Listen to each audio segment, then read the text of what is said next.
In today's video, I'm going to teach you how to create a second Gmail account.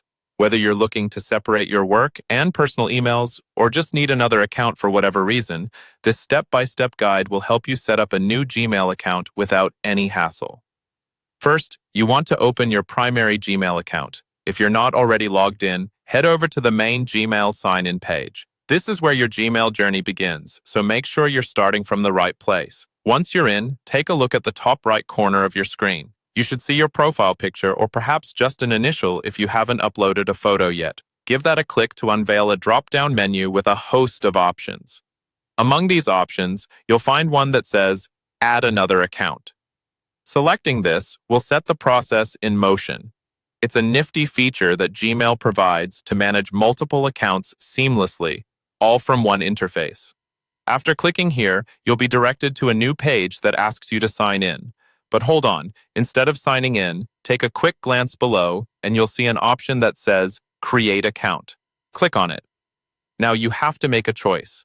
You'll see two options, for myself or to manage my business. Depending on the purpose of your new account, select the one that fits your needs best. If this new account is for personal use, the For Myself option is the way to go.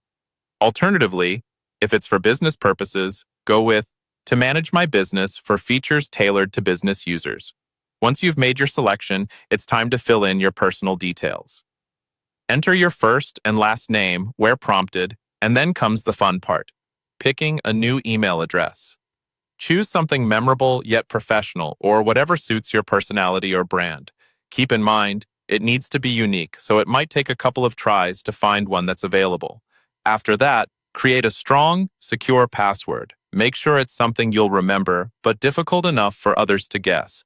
A combination of letters, numbers, and symbols will give you the best security. Finally, follow the on-screen instructions to verify your new account. Google might ask for a phone number or other security options to ensure your privacy and safety. It's a crucial step as it helps keep your new account secure. And there you have it. You've successfully created a second Gmail account. With these accounts, you can keep your workflow organized and never miss an important email again. Thanks for watching, and I hope you found this guide helpful. If you did, be sure to like and subscribe for more tutorials like this one.